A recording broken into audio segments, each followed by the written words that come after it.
Hi guys, welcome back to my channel. Today I'm back with another recap of Tyler Perry's Sistas, episode 18, Friends and Lovers.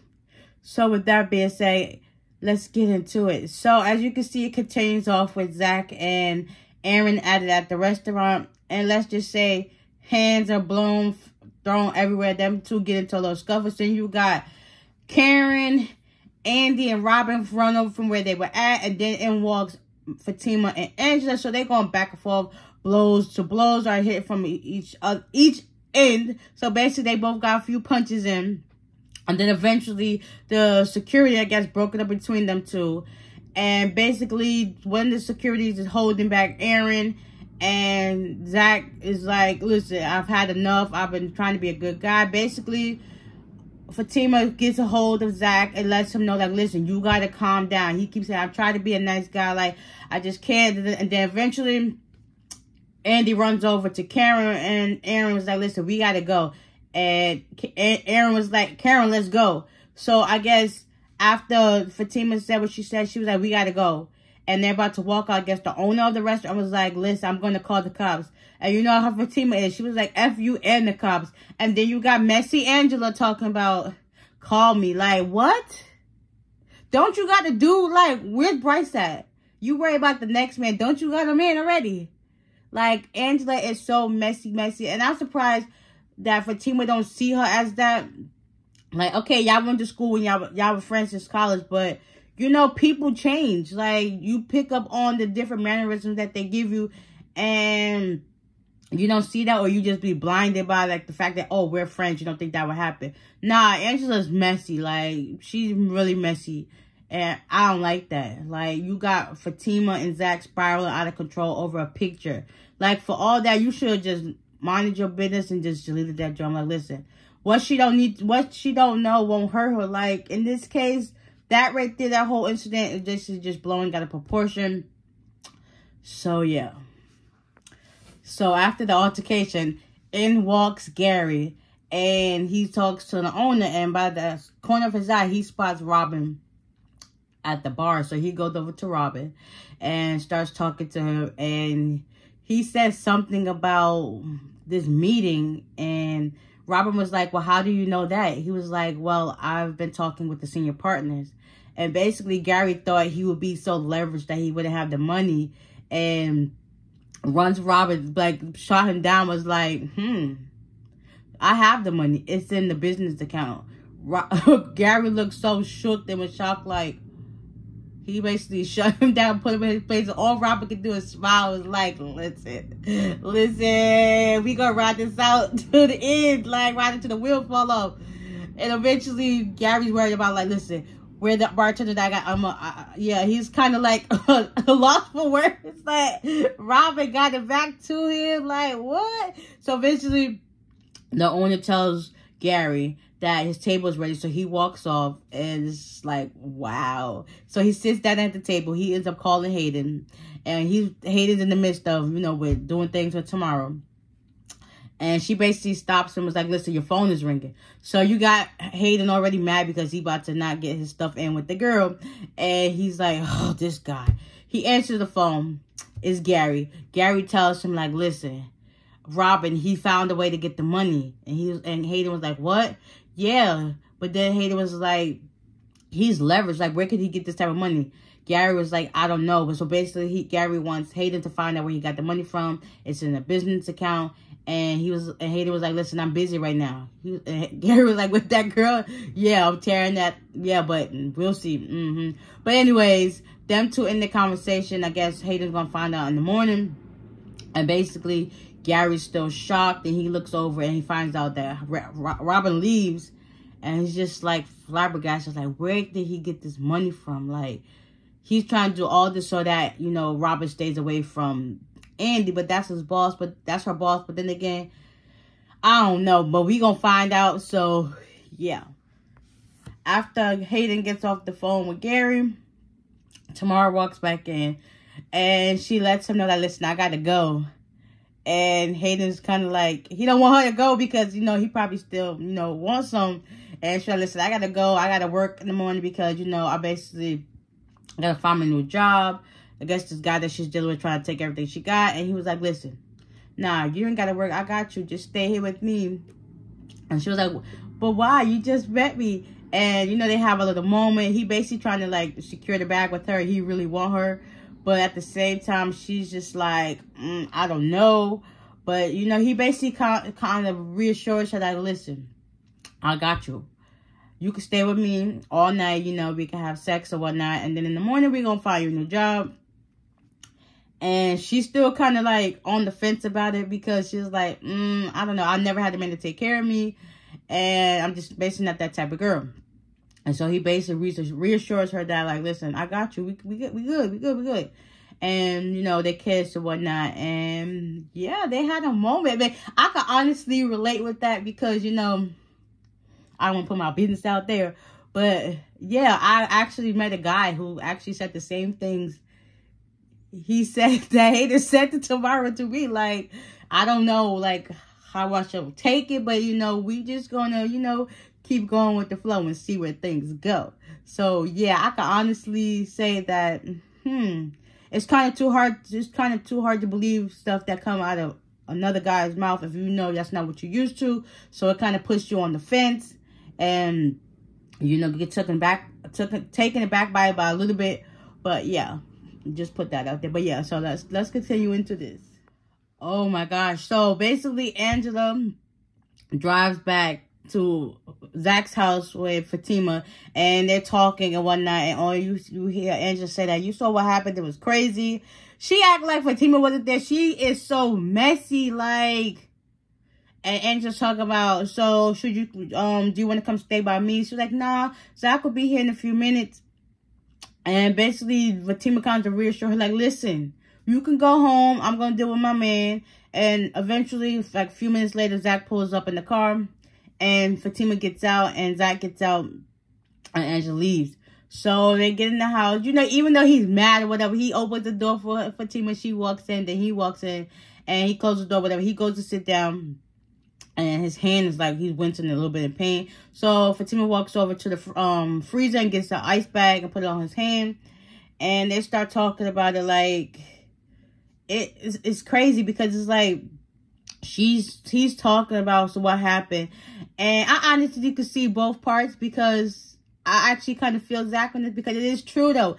Every time Zach is around and Aaron's there, Aaron is always saying something to Zach, and it's like Zach supposed to just hold his tongue and just let the stuff he say just blow over. No, I'm gonna say something back to it. It's like, I'm not a kid. Like, we're both adults. We should be able to handle each other accordingly.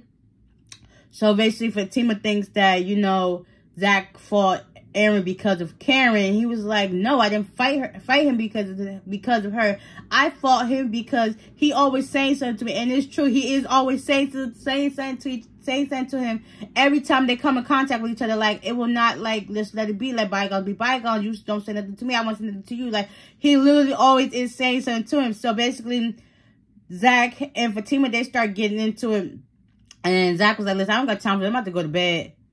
And she was like, Fatima was like, no, we're going to talk about this. She was like, no, I'm about to go. Yeah, and Fatima was like, yeah, and you about to sleep on this couch. And he was like, on the couch? I'm not about to be sitting on the couch, especially in the house that's mine. And, you know, Fatima, she felt some type of way, like, she want to leave. And Zach was like, what are you talking about? Like, come on now. Like, why every time you do something wrong and you try to bang people's heads through the walls and stuff like that, it's not a big deal. But when I do something wrong, you want to sit and scold me like a child. Like, it is true, though. She be going in on him. But if he said something to her, she be like, listen, I got to go. And he literally lets her go. Like, the double standards is so off for them, too. And this is, like, crazy. And I honestly don't see them. I honestly don't feel like this is the way I really wanted it to be. Like, it's like they always constantly in conflict. So basically, Zach tells her, like, listen, I gotta deal with Karen's mess, I gotta deal with Heather's mess, now I gotta come home and deal with your mess. I ain't got time for this. I don't know. So they going back and forth, and she's talking about she's leaving, and then he ends up running after her. Was like, listen, you always saying something, but you're not saying nothing. So eventually, Fatima was like, I'm leaving, and Zach was like, listen, I'm not going to beg you to stay. She was like, for real, word? All right, I'm leaving. And then she goes to walk to the door. He calls her name one more time, and this is like, he really wanted to back her to stay, but at the same time, he's like, he got enough going on right now. They both angry and heated in the moment. So I honestly see where both of them was coming from, but at the same time, Fatima, she should have been more understanding, because I understand that she's dealing with a lot. They're both dealing with a lot. Like, he got to be mom drama, and the money issue is like, it's just too much to be consumed.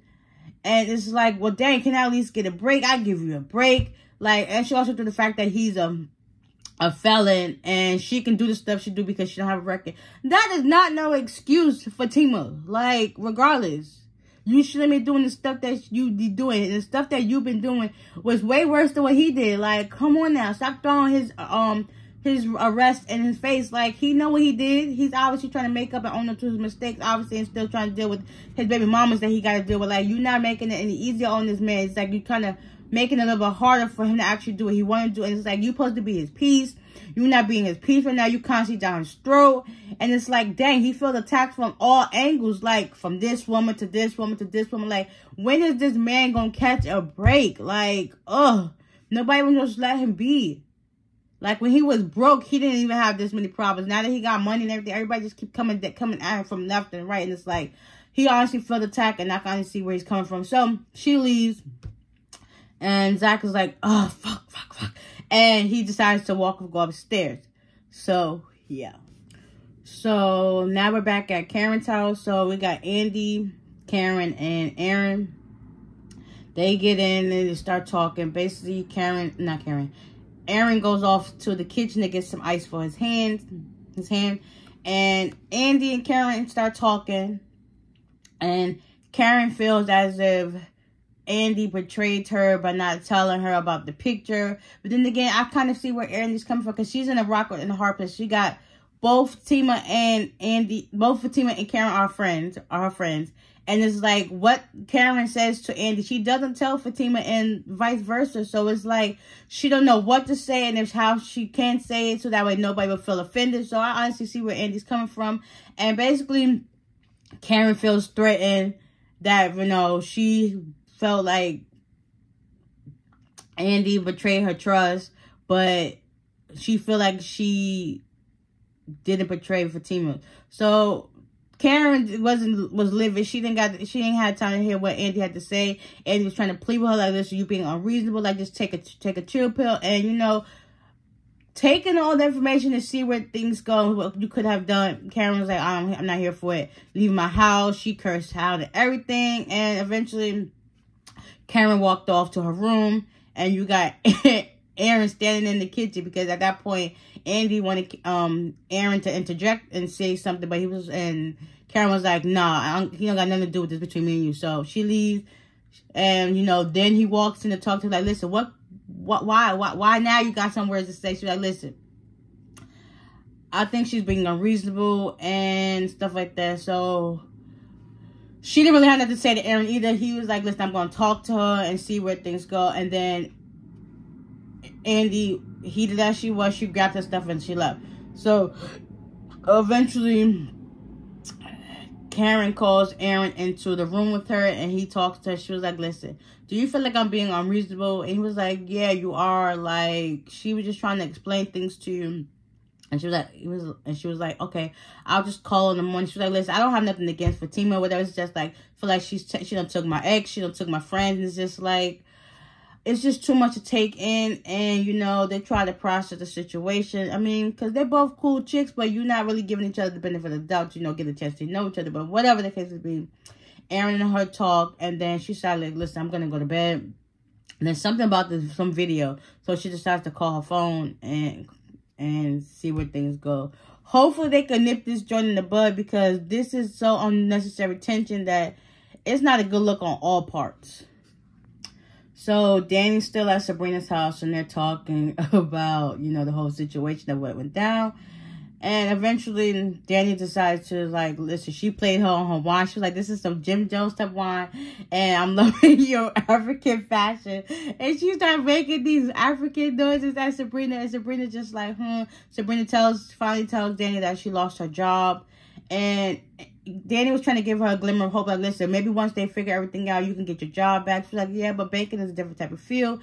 We don't know what's going to go. And eventually, Danny was like, listen, I'm just going to go home and, you know, fill it out. Because she didn't want to talk to her about Preston. So it was like, what's I'm going to sort of sit here. And then Sabrina thanked Danny for coming there to check up on her and stuff like that. So as Danny leaves and she closes the door, she calls her phone. Gets on the phone, rather.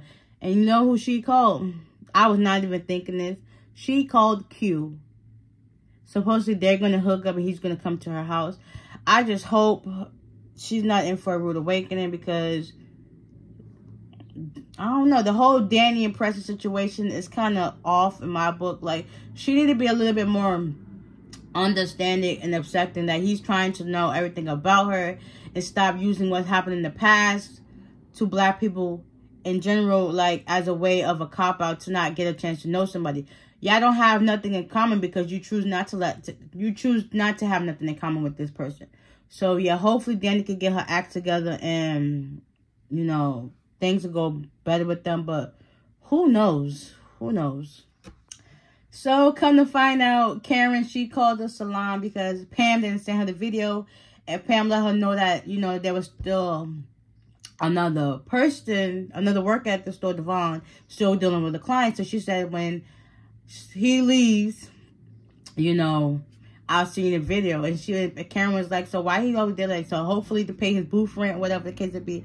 So they talk, exchange words, and Pam explained to her that, listen, I'm going to send a video when I leave, and I might be coming in late tomorrow because, you know, I'm still here late. And Karen was like, I will see you when you get there. And Karen was like, well, you can't open. She was like, listen, I will be in late. She was like, okay, I'll see you tomorrow. And Karen was like, I'll see you at 11. And Pam was like, I'll see you at 4. And then Karen was like, Pam. She said, okay, I'll see you at 1. She said, okay, I'll see you at 11. She was like, ugh. So Karen thought that, Pam thought that Karen got off the phone. And Pam said this, like, she always micromanaging me, which is true, that she be treating Pam like she a whole child. But mind you, she's always there for Karen. Like, come on now. And Karen was like, listen, I'm still on the phone. She was like, yeah, whatever. Okay, and eventually, I'll see you tomorrow. They got off the phone. Andy's back at her house, and eventually, I guess Robin shows up, and Robin tells Andi that, like, Gary showed up at the restaurant, and Andi thinks that Gary was out looking for her, and Robin was like, I don't really think that's possible. So basically, Robin tells Andi that, listen, I told Gary about the money and stuff like that. She was like, why would you do that? You know, try to one-up him, and she was like, listen, you got to be very careful and cautious with Gary because he's very cunning and conniving. So you may think you got all your ducks in a row with him, but then again, he's going to find a way to make it, you know, cause you a problem. So basically, Robin was like, yeah, I understand. And eventually they went their separate ways. You could tell there's still some sexual tension between them because the way she be just staring at him, like, God, she be looking like she want to just jump this man's bones. But then again, she feels like everything he did to her is so hurtful. But then again, you still with Gary and he done did 10 times worse than this man. Like, come on now. She basically thanks him for everything he's done for her so far. And, you know, hopefully they can do their thing. So that's that. Also, before Robin got there, Andi calls Fatima and basically checks on her to see how she's going. She was like, listen, I'm on my way to a hotel. But Andi basically reassured her, like, listen, I got three other rooms, so just come on over here and stuff like that. So, yeah, now we get back to Danny. She finally gets home, and Q's there. He comes in, you know, talks to her and kind of like, why you don't trust men? She was like, listen, I trust some. So he basically takes all his clothes off to reassure her that he don't got no weapons. But then again, she still talk about his ankle monitor. Like, she always finds a way to find something funny about a person, but whatever the case may be. So he basically stripped all the way down. I guess she liked what she see, but eventually she made him put his clothes back on. And he was like, I'm going to make you trust me. And eventually she covers him up with these pillows. And he holds it, talk about he wants to get in the bed. And she's like, no, outside clothes. So I'm going to hold you like I'm, like you, basically.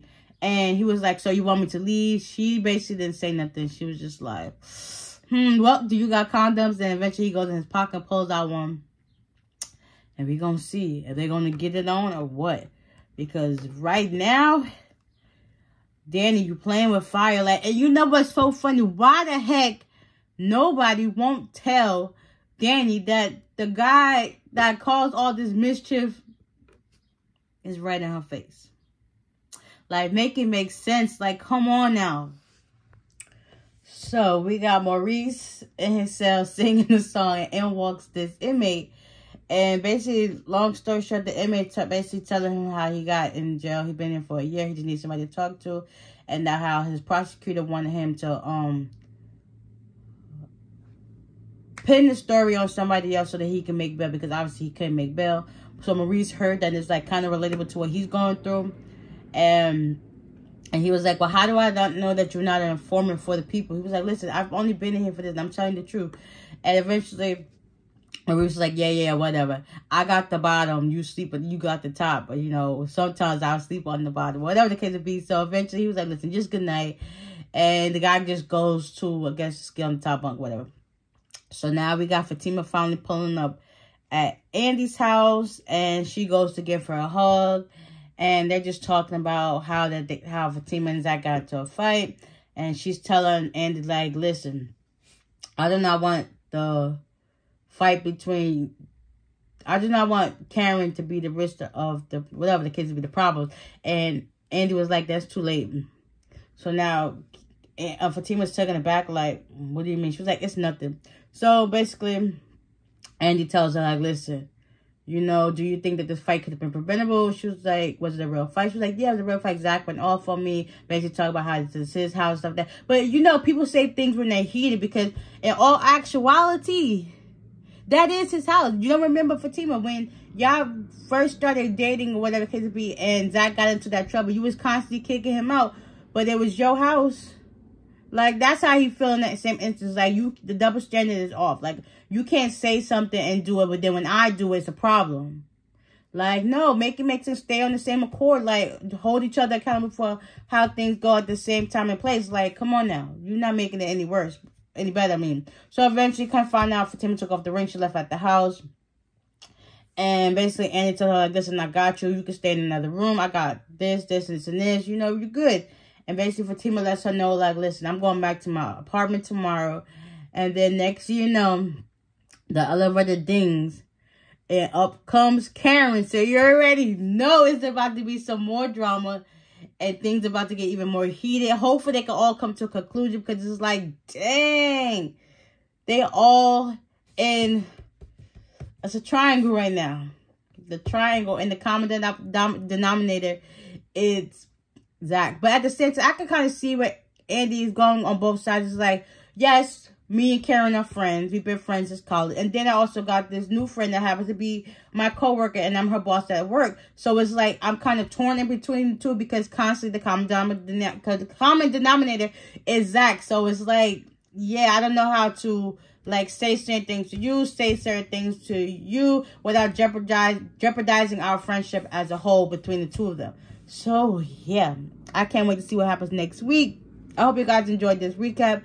And, yeah, y'all stay tuned. I'll see y'all in the next one. Bye.